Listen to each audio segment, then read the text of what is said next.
बातमी चंद्रपुरातून आहे। चंद्रपुरात बँक अधिकाऱ्यांनी एका शेतकऱ्यांसोबत संतापजनक कृत्य केलंय। शेतकऱ्यानं शेतीसाठी पीक कर्ज घेतलं होतं।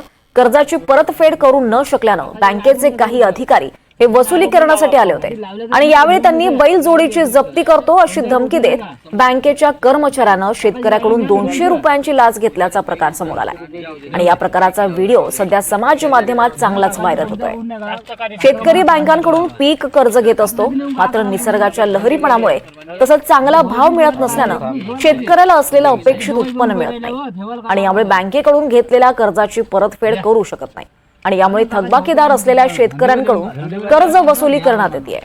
अशाच प्रकारे चंद्रपूर जिल्ह्यात काही अधिकारी हे शेतकऱ्याकडे वसुलीसाठी आले होते, मात्र शेतकऱ्याकडून लाच घेऊन गेल्याचा प्रकार आता समोर आलाय।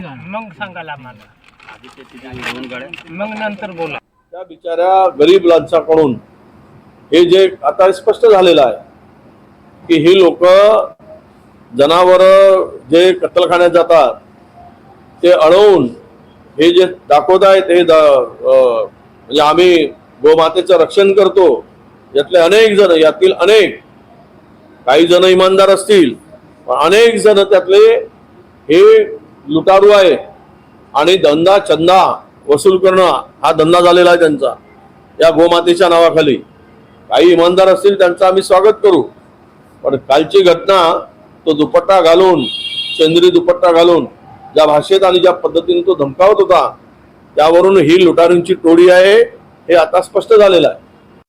40-45 वर्षे शेतकऱ्याला लुटणारी ही काँग्रेसची अवलाद आता शेतकऱ्याचा कळवळा दाखवते आणि स्वतः शेतकऱ्याचे जसे काही आम्ही मालक आहोत या विरोधात बोलते।